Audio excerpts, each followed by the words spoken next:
অবিভক্ত ভারতবর্ষে আগুন জ্বলছে তখন। 1919-এ জালিয়ানওয়ালাবাগের দুঃস্বপ্ন, তার ঠিক 2 বছর পর দেশ উত্তাল হয়েছে গান্ধীজির আইন অমান্য আন্দোলনে। 1927-এ গঠিত হলো সাইমন কমিশন। প্রবল বিরোধিতা দেখা গেল দেশ জুড়ে। এমনই জ্বলন্ত সময়ে জন্ম তার, শ্রী চুনিলাল সিংহ রায়। 1927 সালের 23শে জানুয়ারি হুগলি জেলার নয়ানগর গ্রামে জন্মগ্রহণ করেন তিনি।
ছোট থেকে ফুটবলের প্রতি তার ভালোবাসা ছিল প্রবল। একসময় দাপিয়ে বেড়াতেন গ্রামের মাঠে। আজ এই বৃদ্ধ বয়সেও তার মনে পড়ে সেই সব দিনের কথা। তালসে পাড়া বলে একটা মাঠ আছে, খেলার মাঠ। সেই খেলার মাঠেতে খেলা করতুম। তা মাঝখানে একটা আশুট গাছ ছিল। সেই বড় আশুট গাছটাকে আমরা আমার নেতৃত্বে আমি সকলকে ডেকে নিয়ে গিয়ে আশুট গাছটা কেটে সেখানে সমান করে দিয়েছিলাম মাঠটা। আরও অনেক বাড়িয়ে দিয়ে তখন আমরা একটা কাজের সুবিধে পেয়েছিল, যে মনে পড়ে খুব, যে গোমের সাহেব চন্দ্রনগরে এসডিও হয়ে এসছিলেন। তাকে বলেছিল সদরে বসিয়ে যে আমরা ওখানে যে আসুদ গাছ কেটেছিলাম সেই আসুদ গাছের আসামি করে রেখেছে, আপনাকে সেখানে বলতে হবে যে এটা নয়নগর রাজপুত ক্লাবকে বাৎসরিক 1 টাকা হারে বিলি করা হলো, সুতরাং তাহলে আর কেউ কিছু বলতে পারবে না। আমাদের ক্লাবের নাম ছিল নয়নগর রাজপুত ক্লাব। আমরা একবার ভান্ডারাতে ওখানকার ভালো ক্লাব ছিল, ওরা খুব ভালো ক্লাব, ওদের সঙ্গে আমরা জিতেছিল। আমরা সবাই খেলতুম, আমি নিজে সেন্টার ফরওয়ার্ড খেলতুম।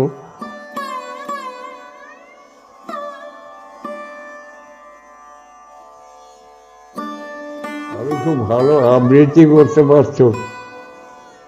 আজি এই প্রভাতে রবির কর কেমনে বসিল প্রাণের পর, তারপর সিংহগড় করার সময় আমি সেকেন্ড হয়েছিল, ফার্স্ট হতে পারিনি। তারাশঙ্কর বন্দ্যোপাধ্যায় আমার বুকে মেডেল রেখে দিয়েছিলেন এবং আমার বেশ মনে আছে যে সিংহগড়ের সিংহ গিয়েছে, পড়ে আছে শুধু গড়, তাই লও মাতা হারায় পুত্র চামাজি মালেশ্বর। এতটা সহজভাবে কাটেনি তার শৈশব। বালক মনে শিহরণ জাগিয়েছে বন্দে মাতরম ধ্বনি। শিরায় শিরায় অনুভব করেছেন দেশ মায়ের উদাত্ত আহ্বান।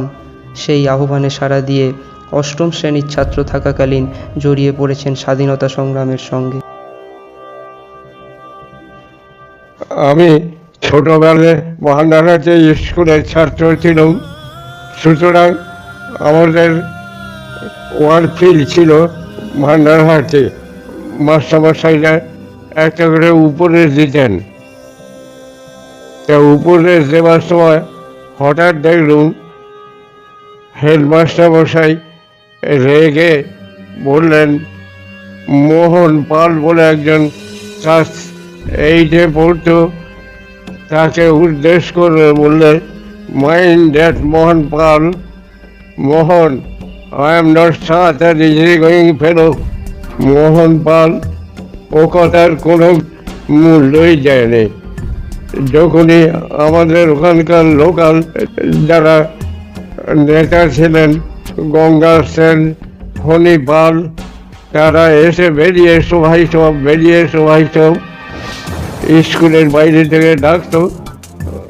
তখনকার দিনে ব্যাগ ছিল না, ঝাড়নে করে বই বেঁধে আমরা সোজা এই করে যাচ্ছি মাস্টারমশাইরা করলেও আমরা বেরিয়ে চলে যেতাম তাদের সঙ্গে। তেরঙ্গা ঝান্ডা নিয়ে বন্দে মাতরম জয় হিন্দ, বন্দে মাতরম জয় হিন্দ করতে করতে আমরা সোজা ধনেখালি যেতাম। তারপর ধনেখালিতে গিয়ে সেখান থেকে আবার ফিরে আসতো। ওখানে তখন ইভাকুইস ক্যাম্প করেছিল, হোগলা দিয়ে ছাউনি আর দরমা দিয়ে ঘেরা। তা আমরা ঠিক করেছিলাম যে ওটাকে আগুন ধরিয়ে দিতে হবে। তখনকার দিনে মিলিটারিরা এসে এইসব জায়গায় ক্যাম্প করে থাকতো গ্রামের দিকে। আমরা ঠিক করেছিলাম যে পুড়িয়ে দেবো, আগুন দিয়ে দেবো। তা আমি আর বাবুদা, আমরা বড়দাকে বাবুদা বলতাম, মান্ডা লাল সিংহরা, তা দুজনে মিলে আমরা ঠিক করলাম যে পেট্রোল ছড়িয়ে কেরোসিন ছড়িয়ে দিয়ে আর তাতে কতগুলো একতারা পাট গাছে নিয়ে তাতেও কেরোসিন লাগিয়ে পেট্রোল লাগিয়ে আর আগুন ধরিয়ে দিল। অন্তত 3 মাইল রাস্তা থেকে সেই আগুন দেখা যেত। অনেক অনেক এভাকুয়েস ক্যাম্প বাঁধা ছিল, তো সেগুলো সব ওই রকম করে আগুন ধরিয়ে দিল। তারপর আমরা যেতে লাগলো মাঝেরগাঁও, বলতো বেলবুড়ি স্টেশন। মাঝেরগাঁও স্টেশনের দিকে সেখানে আমরা ঠিক করা ছিল যে লাইন ফিস প্লেট তুলে দেবো। এটা অত্যন্ত গরিব কাজ হয়ে গেছিল, কেননা লাইনে দাঁড়িয়ে এভাকুয়েস ক্যাম্পের যারা মিলিটারি, সেই মিলিটারিরা দাঁড়িয়েছিল। আমাকে যদি কেউ টেনে না নিত তাহলে আমাকে সেইখানেই গুলি করে দিত। তা যাই হোক, প্রাণে রক্ষা পেয়ে গেছিলাম, সেখান থেকে তাড়াতাড়ি সরে এসেছিলাম। এইভাবে আমাদের জীবনগুলো এগিয়েছিল। ওই দিনই আমাদের ঠিক করা ছিল ভান্ডারহাটির পোস্ট অফিস, ইউনিয়ন বোর্ড আমরা আগুন ধরিয়ে দেবো। সব ছুঁড়ে ছুঁড়ে ফেলতে লাগলো। অতুল চৌধুরী বলে একজন ছিলেন, তার জামাই, তিনি আমাদের এসে বন্দুক বার করে আমাদের গুলি করতে গিয়েছেন। তারপরে আমি তখন হাত থেকে বন্দুকটা কেড়ে নিয়ে, তবে না ব্রিটিশের দালাল বলে বন্দুকটা কেড়ে নিয়ে বললো আর দেবো না, থানায় জমা দেবো। তখন একজনের হাত থেকে, কোনো বন্দুকধারীর হাত থেকে বন্দুক কেড়ে নেওয়া এটা খুব অসম্মানের ব্যাপার। তা সেই বন্দুকটা নিয়ে বললুম যে থানায় জমা দেবো। তখন বললে দে বাবা, দে বাবা, আর বার করবো না, আর বার করবো না বলতে, তখন সেই বন্দুক নিয়ে নিজের ঘরে, নিজের বাড়িতে চলে গেলেন। তারপর আমাদের ঠিক ছিল যে মাদ্রা পোস্ট অফিস আমরা ভাগবো। মাদ্রা পোস্ট অফিস আমরা গেছি, তখন দেখি না যে একজন বুড়ো মানুষ, তিনি মাদ্রা পোস্ট অফিসের পোস্টমাস্টার, ওটা পশ্চিম পাড়া বলতো মাদ্রার। তা পোস্টমাস্টার তিনি বললেন, এগুলো সব ভাগবে না বাবা, এগুলো সব ভাগবে না বাবা। কে কার কথা শোনে, সব ছুঁড়ে ছুঁড়ে টেবিল চেয়ার সব ভাঙতে লাগলো। আমরা ভান্ডারহাটি স্কুলে বলে বেড়াতো বললে মাতরম, জয় হিন্দ, জয় হিন্দ, এইরকম ধরনের বলে বেড়াতো আর চিৎকার করতো। সারা ভান্ডারহাটি আমরা ঘুরতুম। সেইখানেই ইংরেজ ভারত ছাড়ো, কুইট ইন্ডিয়া, ইংরেজ ভারত ছাড়ো, ইংরেজ ভারত ছাড়ো, এই কথা বলতুম। আমাদের সবসময় পুলিশ লক্ষ্য রাখত, আমাদের হাতে বুলেটিন এসে পৌঁছাতো, কর্মীদের কখন কি করতে হবে সেইগুলো নিয়ে যে গ্রামে গ্রামে আমাদের কর্মী যারা নেতা ছিলেন তাদের হাতে পৌঁছে দিয়ে আসতো। আমাদের বাড়িটা তখন এমন ছিল যে পাশের বাড়ি দেয়ালটা দেয়া ছিল না, ভাঙা ছিল। তা আমাদের বাড়িটাকে ঘিরতে গেলে 3টে বাড়ি একসঙ্গে ঘিরতে হতো। তা আমাদের হঠাৎ আমরা জানতে পারলাম 150-200 আর্ম ফোর্স আমাদের বাড়ি ঘিরে ফেলেছিল। আমরা যে সাহস করে ওইভাবে এগিয়ে যেত, গ্রামের কোনো মানুষ সেভাবে সাহায্য করেনি। তারপরে যখন আমাদের 150-200 আর্ম ফোর্স আমাদের ঘিরে নিয়ে গেল, তখন দেশের লোক দাঁড়িয়ে দেখতে লাগলো সেজন্য একটা প্রসেশন চলেছে, আমাদের এগিয়ে নিয়ে যাচ্ছে। আর আমরা বন্দে মাতরম করছি, তারকেশ্বর ধনেখালি আর হরিপাল, তিনটে থানার পুলিশ গিয়ে আমাদের ধরে নিয়ে যাচ্ছে। তখন বাবা তাদের কাঁদতে কাঁদতে বলতেন যে আপনারা এই ছোট ছোট বাচ্চাগুলোকে ধরবার জন্য এই এত বড় ফোর্স নিয়ে আসতে হলো কেন? ওরা সেই নির্যাতন করতে লাগলো। আলোর থানায় নিয়ে গিয়ে আঙুলের ভেতর রুল ঢুকিয়ে টিপে ধরতে লাগলো আর বলতে লাগলো যে আর কে কে আছে বল, তাহলে ছেড়ে দেবো, আর কে কে আছে বল, ছেড়ে দেবো। আমাদের চোখ দিয়ে চট করে জল পড়তো, কিন্তু আমরা বলে যেতাম কিছুই জানি না, আমরা কিছু জানি না, আমরা কিছু জানি না, এই করতুম আর কাঁদতুম। আমাদের যখন অলিপুরের মোড়ে নিয়ে গেছে, তখন ভান্ডারহাটি বা অন্যান্য জায়গা থেকেও তাদেরও লরি করে তুলে তুলে নিয়ে এসছিল। ফণি পাল বলে একজন ছিলেন আমাদের নেতা গোছের, তার বালিশের ওয়ারের ভেতর থেকে লিস্ট পেয়েছিল। সেই লিস্টেতে তাদের ঠিকানা ফিকানা সব দেওয়া ছিল। সেই দেখে তাদের প্রত্যেককে ধরতে লাগলো। আর যত বন্ধে মাতরম করে একটা দারোগা ছিল হরিপাল থানার, শেখ মুজিবুর রহমান, সেটা এমন আমাকে শর্ট করে দিলেন, 9 ইঞ্জুরিতে পড়ে গেলেও।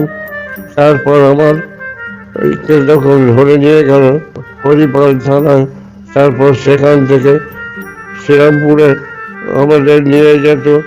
হুগলি জেল থেকে শ্রীরামপুরে যখন নিয়ে যেত, আমরা বন্দে মাতরম, জয় হিন্দ, জয় হিন্দ এমনি করে বলে বলে যেত।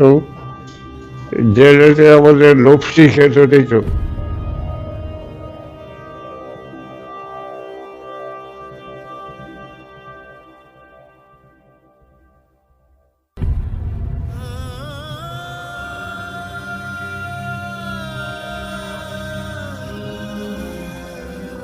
মাঝে মাঝে আমাদের কাছে সব কানে তুলে দিয়ে গেছিল, যাতে কানে তুলে দিয়ে থাকি। সবাই আমরা কানে তুলে দিতাম। যখন বোম ফুটত, তখন একটা কবিতা লিখেছিল, লেগেছে যুদ্ধ, লেগেছে যুদ্ধ, ব্রিটিশের আর জান মানে, এবার বুঝি ব্রিটিশ ভায়া শত্রুর কাছে হার মানে। খাটলো না আর ব্রিটিশ পলিসি, হয়ে গেল পুঁজি শেষ, এবার তোমরা পালাও বিদেশি, ছাড়িয়া বলের দেশ। আর আমরা থাকবো না ওই বিদেশি শাসনের পায়ের তলায়, এবার তোমরা পালাও বিদেশি, জাহাজ ছাড়িয়া কলার ভেলায়। তখন ছোট ছিলাম তো, জাহাজ থেকে কলার ভেলা যেন কত অসম্মান করা হলো, সেইটা যেন বলা হলো। ওইভাবে থাকতে থাকতে আমার খুব শরীরটা খারাপ হলো। তখন আমাকে বাড়িতে সব পাহারা দিয়ে রেখে দিত। আমাকে যখন বাড়িতে আলাদাভাবে আটকে রেখে দিত, তখন বাউদা, অন্যান্য সিংহরা, জওহরলাল সিংহরা, তারা জেলে থাকতো। আর আমাকে বাড়িতে নিয়ে এসে আটকে রেখে দিত। তা আমার বড্ড খারাপ লাগতো।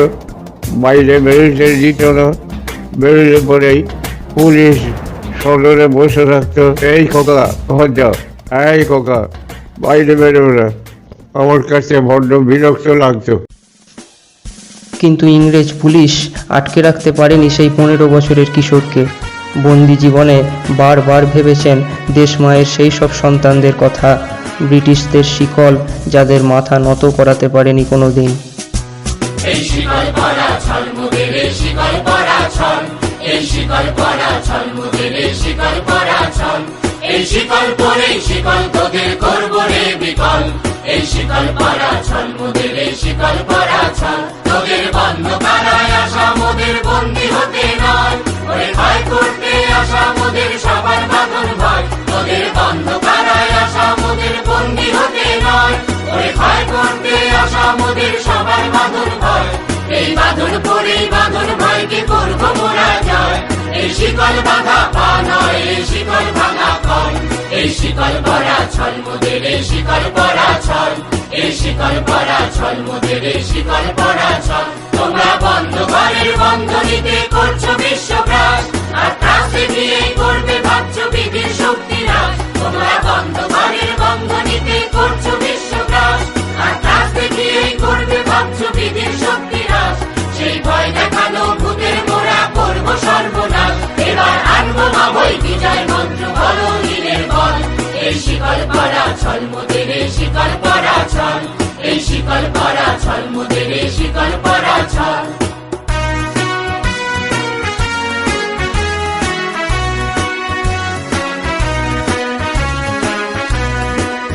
তোমরা ভয় দেখিয়ে করছো শাসন জয় দেখিয়ে নয় সেই ভয়ের টুটি ধরবো টিপে করবো তারে লয় তোমরা ভয় দেখিয়ে করছো শাসন জয় দেখিয়ে নয় সেই ভয়ের টুটি ধরবো টিপে করবো তারে লয় ওরা আপনি মরে মরার দেশে আনবো করা ভয় ওরা ফাঁসি করে আনবো হাসি মৃত্যু জয়ের কল এই শিকল পরা ছল মোদের এই শিকল পরা ছল এই শিকল পরা ছল মোদের এই শিকল পরা ছল ওরে ক্রন্দন নয় বন্ধন এই শিকল ঝঞ্ঝনা এই যে মুক্তি পথের অগ্রদূতের চরণ বন্দনা ওরে ক্রন্দন নয় বন্ধন এই শিকল ঝঞ্ঝনা এই যে মুক্তি পথের অগ্রদূতের চরণ বন্দনা এই লাঞ্ছিতেরাই অত্যাচারকে হানছে লাঞ্ছনা ওদের অস্থি দিয়েই চলবে দেশে আবার বাজনা নয় এই শিকল পরা ছল মোদের এই শিকল পরা ছল এই শিকল পরা ছল মোদের এই শিকল পরা ছল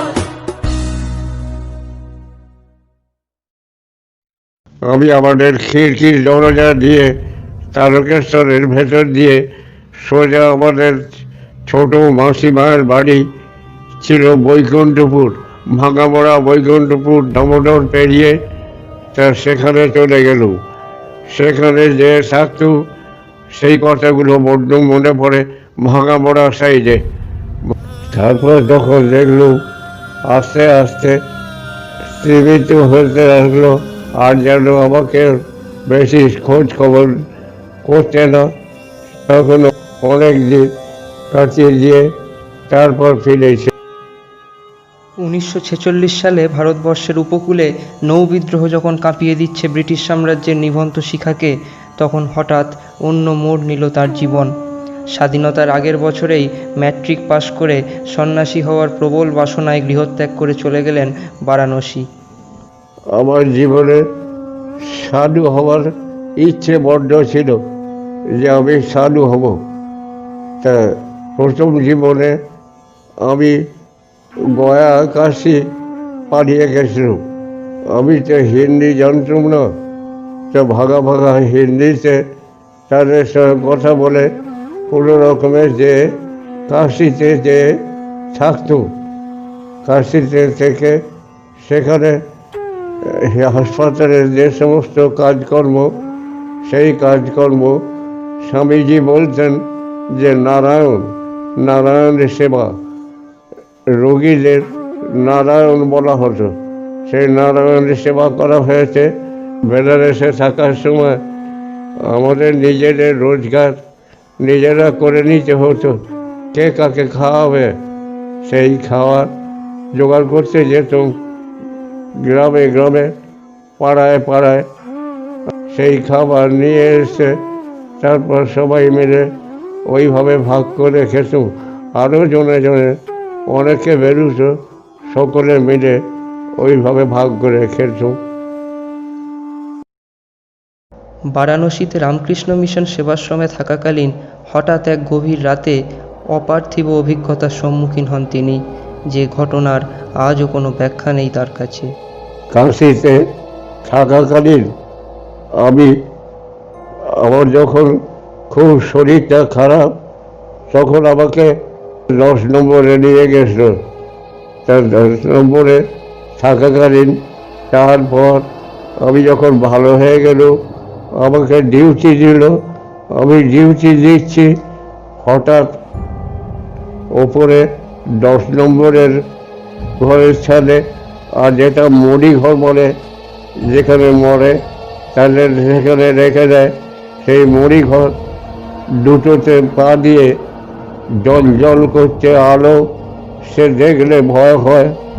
একবারে তীব্র সার্চ লাইটের মতো, টর্চ লাইটের মতো জ্বলত। আমাকে তার মাঝখান দিয়ে যেতে হবে।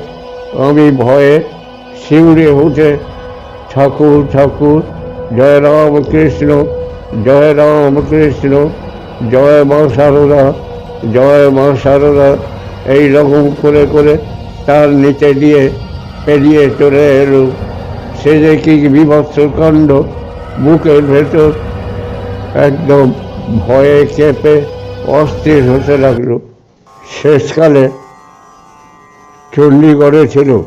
চণ্ডীগড়ে থাকাকালীন তপস্যা করত। চণ্ডীগড়ের যে ঘর তৈরি করেছিল, ওখানে থাকতে থাকতে ইট বালি দিয়ে লাড্ডু পরমালি বলে সব যারা সব কাজকর্ম করত, তাদের কথা অনেক সময় মনে পড়ে যে তারা কত সাহায্য করেছে। ছেলে, ছোট ছেলে, তা ও একবার গেছিল ওখানে, যে এসে বলেছিল, বাবা তুমি যেরকমটা করে এসেছিলে 3 একর সেই জমি, 3 প্রায় 9 বিঘে জমি, সেই একই রকম আছে। সেখানে কিছু কিছু বাগান তৈরি হয়।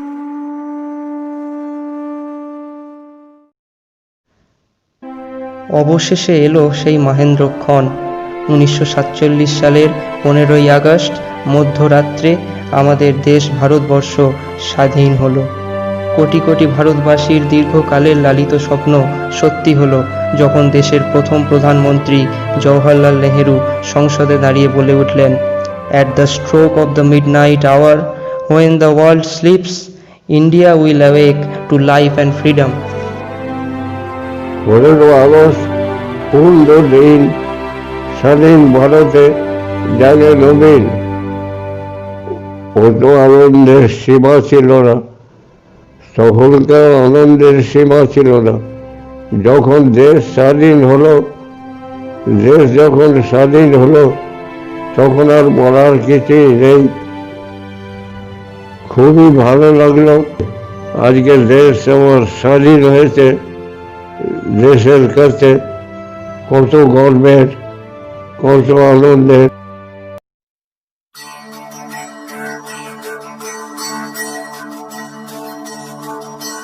वन्दे मातरं सुजगा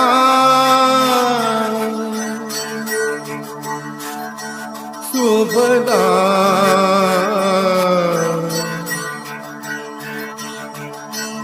मरद शीतला श्यामला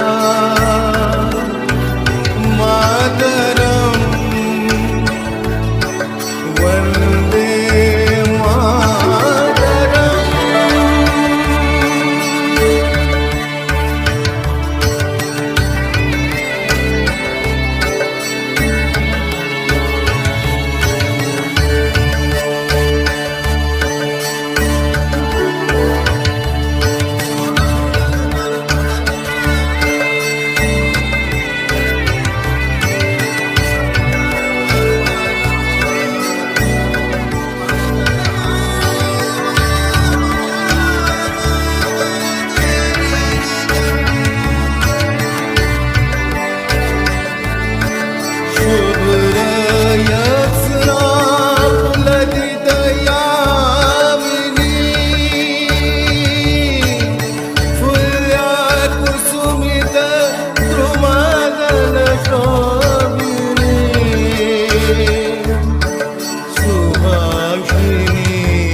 আরও বেশ কিছু বছর পর বারাণসী থেকে ফিরে আসেন বেলুড় মঠে।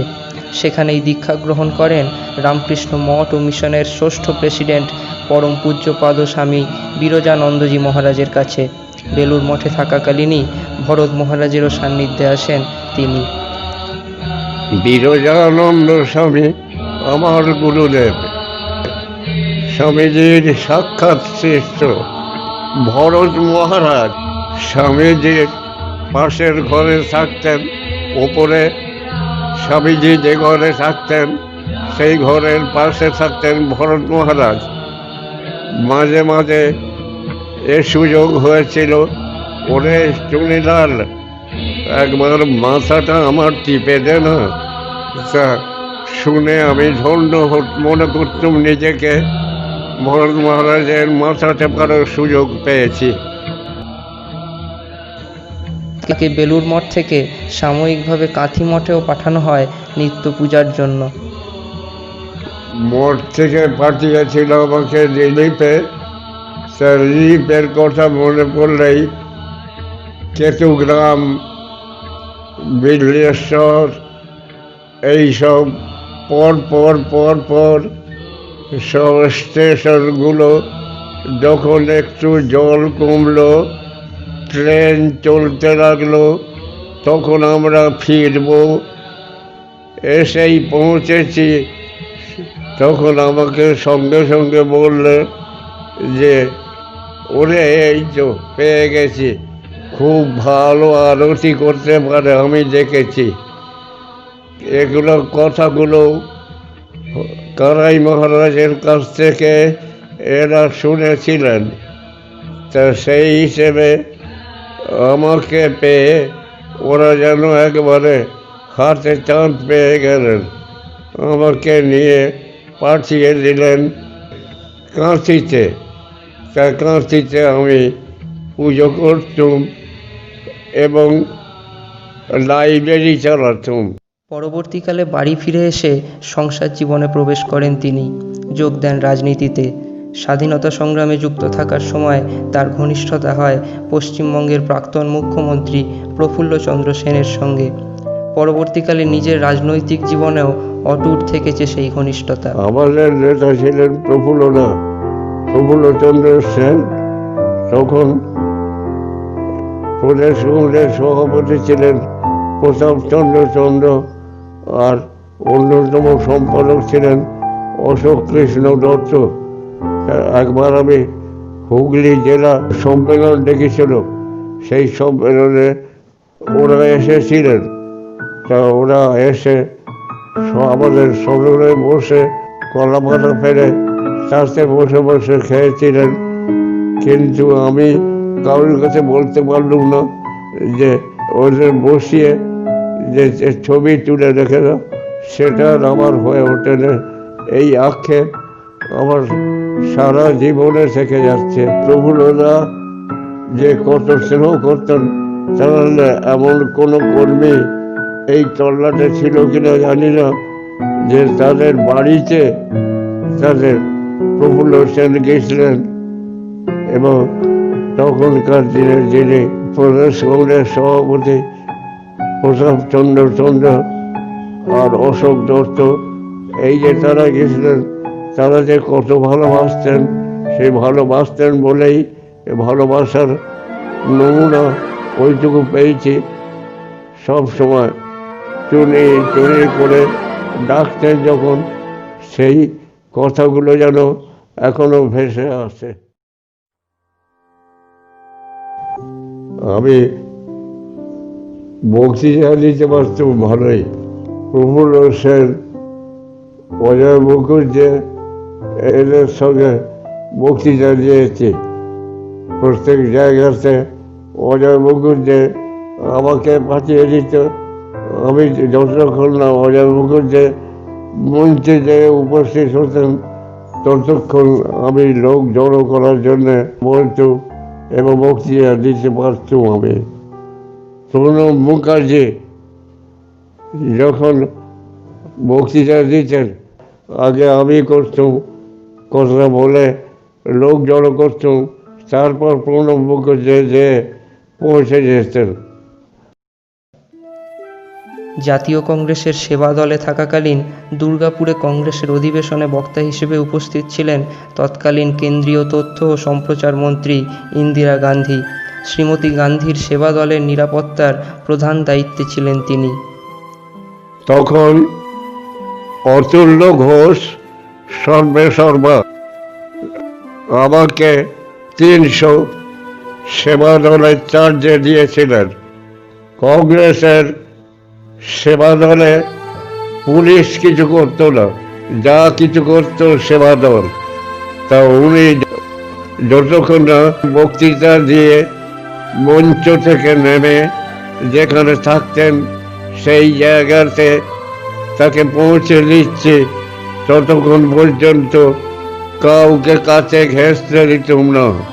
মনে পড়ে সেই কথা, উনি যতক্ষণ যাচ্ছেন, যেতে যেতে আমি আর সামাদ ভাই আমার হাতটা একদিকে ধরেছে, আর একদিকে ইন্দিরা গান্ধী চলেছেন। তা যত যাচ্ছি কাছে আসতে দিচ্ছি না কাউকে, হঠাৎ তিনি একজনের খাতা নিয়ে সই করতে গেছেন। তখন সেই অবস্থাতে হাত থেকে ছিনিয়ে নিয়ে क्या कर रही है বলে ছুঁড়ে ফেলে দিয়ে নিয়ে গেল, মঞ্চেতে পৌঁছে দিয়ে এলুম। বুক জর করতে লাগলো, মনে হলো আমার চাকরি কোথায় গেল, আর এখানে সেবা দলে কাজ করা যাবে না। কিন্তু তিনি অত্যন্ত কিরকম সজ্জন, আমার পিঠ চাপড়ে বলে দিলেন, এই সাই করনা চাই। জীবনের বিভিন্ন সময়ে সাক্ষাৎ পেয়েছেন সমকালীন সমাজের বিভিন্ন নক্ষত্রের। বালক বয়সে সাক্ষাৎ পেয়েছেন রবীন্দ্রনাথের। 1348 বঙ্গাব্দের 22শে শ্রাবণ ফুটবল মাঠে খেলতে খেলতে শুনেছেন নক্ষত্র পতনের খবর। আমি দেবেন্দ্র স্ট্রিটে একটা বাড়িতে থাকতুম। সেই থাকাকালীন রবীন্দ্রনাথের বাড়ি বলতো ঠাকুর বাড়ি, সেই জন্যে সাক্ষাৎ ঠাকুর দেখতে যেতুম। রবীন্দ্রনাথকে জীবন্ত অবস্থায় দেখেছি। ফুটবল মাঠে ফুটবল খেলছি, হঠাৎ বিকেলে খবর একজন নিয়ে এলো, ওরে রবীন্দ্রনাথ চলে গেলেন। আমরা শিউরে উঠলুম, সে কি রবীন্দ্রনাথ চলে গেলেন বলে আমরা তখন এক দল বেঁধে নিমতলা শ্মশানে গিয়ে আমরা তখন তাকে ফুলের মালা দিলুম। বিদ্রোহী কবি কাজী নজরুল ইসলামের শেষ জীবনে সাক্ষাৎ পেয়েছেন তারও। কবির কণ্ঠস্বর তখন রুদ্ধ। সিমলা স্ট্রিটে স্বামীজির ভাইয়ের সাথে দেখেছেন নজরুলকে। স্বামীজির সিমলা স্ট্রিটে দুজনকে দেখতে পেয়ে গেছি। এক হলো নীরব কেন কবি নজরুল আর নজরুলের স্ত্রী, দুজনে মিলে একটা ঘরে বসে আছেন। সামনে বসে আছেন ডেস্কের সামনেতে, আর স্বামীজির ভাই তিনিও বসে আছেন অন্য জায়গায় সিমলা স্ট্রিটে তাদের বাড়িতে।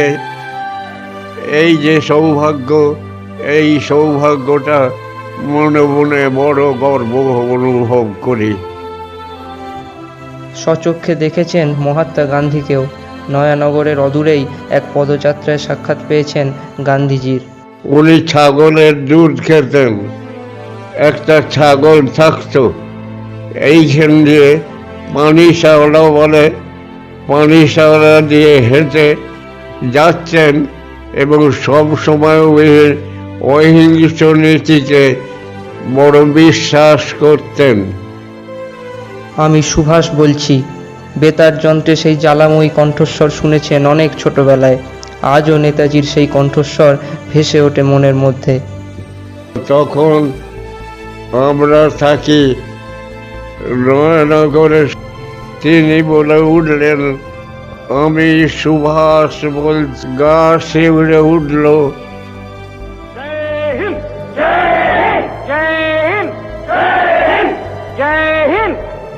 am overjoyed to see that you have already realized that the responsibility of winning freedom does not rest merely on the shoulders of our countrymen at home. It is but natural that they should bear the brunt of the burden, and they have been doing so already. But at the same time, every Indian, no matter where he may be living at the present time, has a duty towards his country, and he must contribute his due share towards this final victory.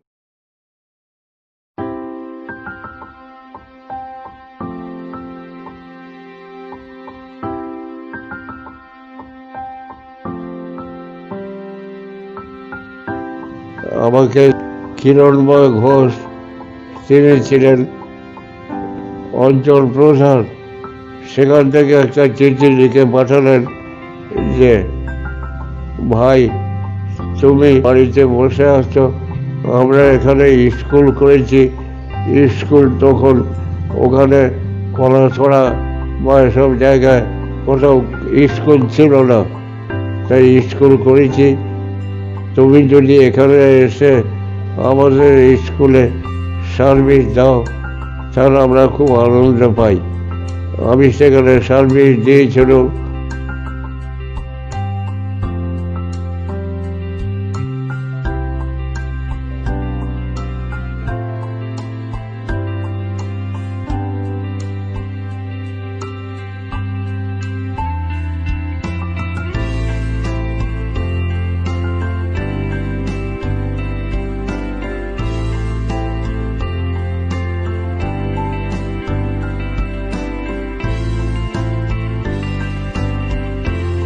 তারা এসে সব কাজে হাত দেবে এবং সব কাজে হাত দিয়ে সব কাজকে গড়ে তুলবে, তারা গঠনমূলক কাজে লাগবে। রামকৃষ্ণ মিশনের কর্মকাণ্ড তার জীবনের সঙ্গে জড়িয়ে গিয়েছিল ওতপ্রোতভাবে।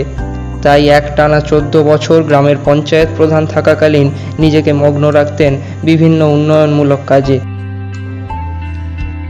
আমাকে যখন ওরা প্রধান করলো আর আমি গ্রামের উন্নয়নমূলক কাজেতে খুব নিজে বেঁচে থাকতো, আমার বড় ভালো লাগতো উন্নয়নমূলক কাজে।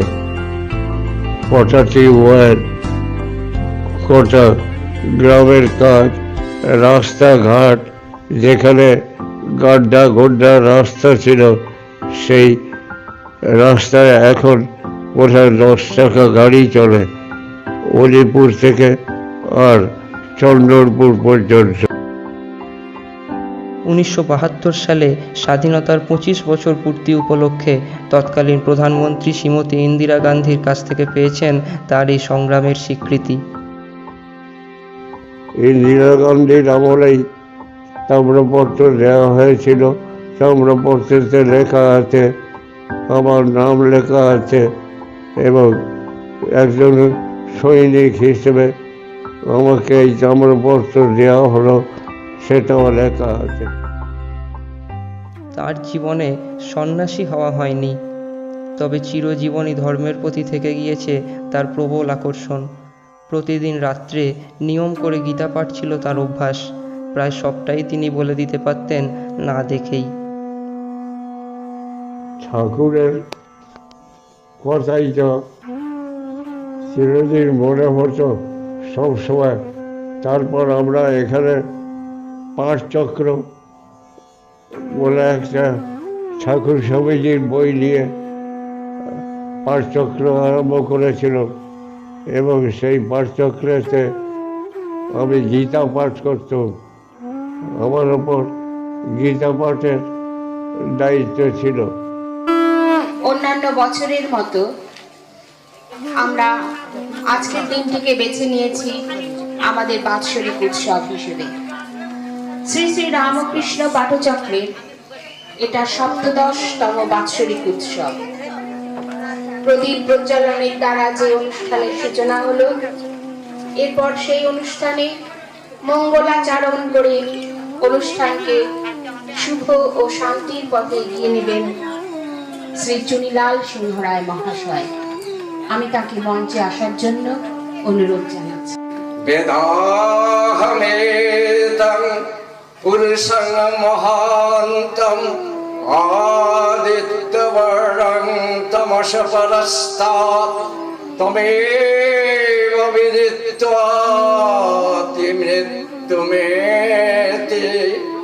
नान्यपन्था विद्यते अयनाय नान्यपन्था विद्यते अयनाय नान्यपन्था विद्यते अयनाय हरि ओम तत्सत्। জীবন সায়ান্নে এসেও তিনি নিজের অস্ত্র আগে রাঙিয়ে দিয়েছেন সকলকে। 2019-এর 9ই আগস্ট ভারত ছাড়ো দিবসে দেশের তৎকালীন রাষ্ট্রপতি রামনাথ কোবিন্দ নিজ বাসভবনে সংবর্ধিত করেন জীবিত স্বাধীনতা সংগ্রামীদের। উপস্থিত ছিলেন তৎকালীন প্রধানমন্ত্রী নরেন্দ্র মোদী এবং প্রাক্তন প্রধানমন্ত্রী মনমোহন সিংহ। রাষ্ট্রপতির হাত থেকে সংবর্ধনা নিয়ে নিজের জীবন পাত্র পূর্ণ করে নিলেন চুনিলাল বাবু। দেশের প্রথম নাগরিক স্বীকৃতি দিলেন দেশের স্বাধীনতার সৈনিককে। এক সোনালী মুহূর্তের সাক্ষী রইল গোটা দেশ। স্বাধীনতা সংগ্রামীদের রাষ্ট্রপতি ডেকে পাঠিয়েছিলেন। সেই রাষ্ট্রপতির ডাকে আমরা দিল্লি গেছি। দিল্লিতে যে সেখানে দিল্লির রাষ্ট্রপতি ছিলেন, তার সঙ্গে কথা বলার সুযোগ পেয়েছিলাম। এটা খুবই আনন্দের। তাকে তখনই এক নিঃশ্বাসে যখন জিজ্ঞেস করেন আমাকে যে তোমার নাম কি, এই সুযোগেতে আমি তখনই বলে দিলাম চুনিলাল সিংহ রায়, হুগলি ডিস্ট্রিক্ট, ওয়েস্ট বেঙ্গল।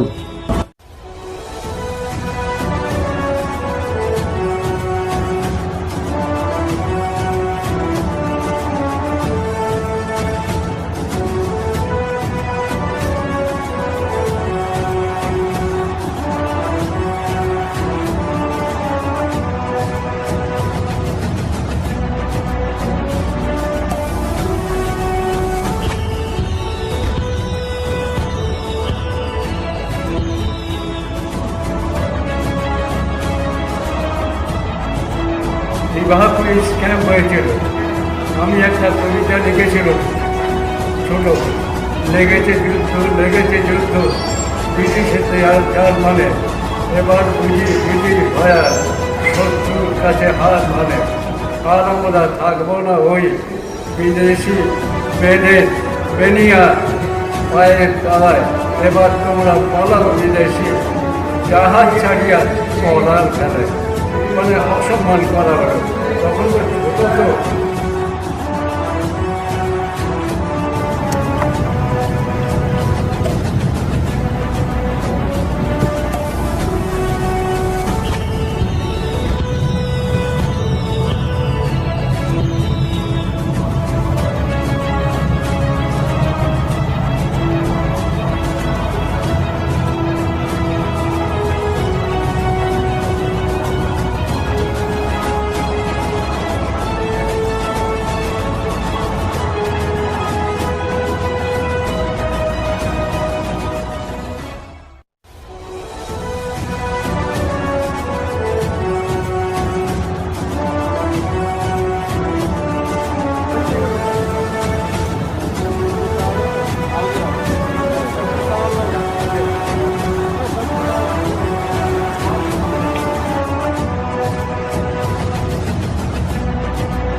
তার বয়স 95, কিন্তু স্মৃতিতে ভারত ছাড়ো আন্দোলন প্রখর একটানা শোনাতে পারেন সেই সব দিনের কথা।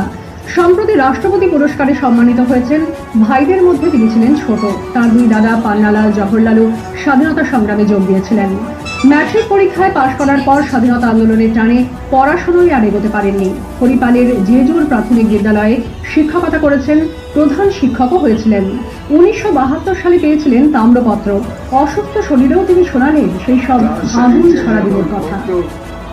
তখন আমরা তখন তো আর ওই রেশন ব্যাগ বেরোয়, তখন কাঁধে ঝুলিয়ে ব্যাগ শর্ট ফিগার করে সামনে সিটেতেই বসতু, তা ও সমস্ত বই গুছিয়ে নিয়ে কাঁধে নিয়ে বেরিয়ে পড়তো।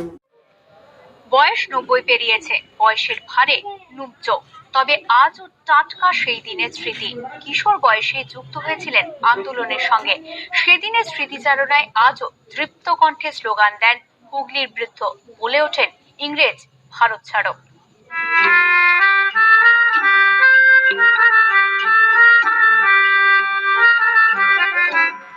অশীতি পর ক্ষীণ হয়ে এসেছে দৃষ্টি, মনেও থাকে না আগের মুহূর্তের বলা কথা। তবে হুগলি হরিপালের চুনিলাল সিংহ রায়ের মনে আজও সজীব কিশোর বয়সের সেই সব স্মৃতি। আমি 12 বছর থেকে রাজনীতি করছি এবং আমাদের প্রাক্তন মুখ্যমন্ত্রী প্রফুল্ল চন্দ্র সেন আমাদের নেতা ছিলেন। গান্ধীজির নেতৃত্বে দেশ জুড়ে তখন ভারত ছাড়ো আন্দোলনের ডাক, উত্তাল আর সমুদ্র হিমাচল। দেশবাসীর কণ্ঠে একটাই স্লোগান, ইংরেজ ভারত ছাড়ো। প্রফুল্ল সেনের নেতৃত্বে যখন সদ্য আন্দোলনের সঙ্গে যুক্ত হয়েছেন কিশোর চুনিলাল। স্কুলের ফাঁকে গোপনে আন্দোলনকারীদের কাছে বুলেটিন, খুঁটিনাটি তথ্য পৌঁছে দেওয়াই ছিল তার কাজ। আমরা ওই কর্মীদের বুলেটিন লুকিয়ে লুকিয়ে এ গ্রামে সে গ্রামে সব দিয়ে বেড়াতাম, যে তারা যাতে অ্যালার্ট হয় এবং এগিয়ে যায়, কি কি করতে হবে না করতে হবে, এই কাজগুলো করতে হবে। সঙ্গী বলতে দুই দাদা পান্নালাল ও জওহরলাল পুলিশের চোখেও পড়ে যান এক সময়। বাড়ি ঘেরাও থেকে জেলবন্দি, শেষে গৃহবন্দী, ফের পুলিশের চোখে ধুলো দিয়ে বেনারস বাড়ি। আজও সেসব কথা ভাবলে শিউরে ওঠেন বৃদ্ধ। আমরা 3 ভাই, পান্নালাল, জওহরলাল, চুনিলাল। 3 ভাই পান্ডারাটি স্কুলে পড়তুম, কোলেখালী এরিয়ার পান্ডারাটি স্কুলে পড়তুম। সেখান থেকে নেতাদের কথায় এরা উদ্ধার করে ঝান্ডা নিয়ে বেরিয়ে পড়তো, ইংরেজ ভারত ছাড়ো। না, দেশ স্বাধীন হওয়ার দিনেও ঘরে থাকার সৌভাগ্য হয়নি।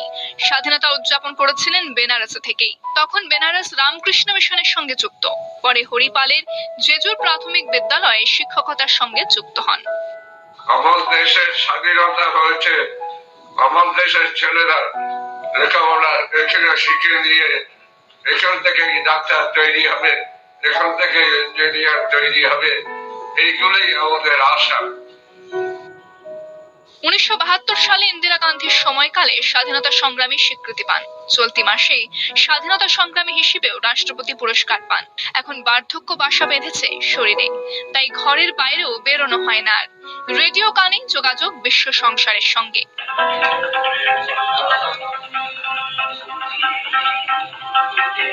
তবে অতীতের স্মৃতিচারণায় আজও হাত মুঠো করে বলে ওঠেন, ইংরেজ ভারত ছাড়ো, ইংরেজ ভারত ছাড়ো। আমার শহর হুগলি থেকে গৌতম ধলের রিপোর্ট, কলকাতা টিভি।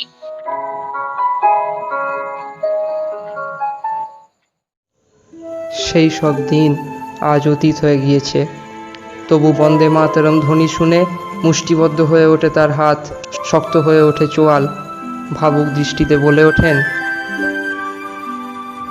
আমাদের দেশ অন্যান্য দেশের মতো বড় হয়ে গেল, কত বড় হলো, কত বড় হলো।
जय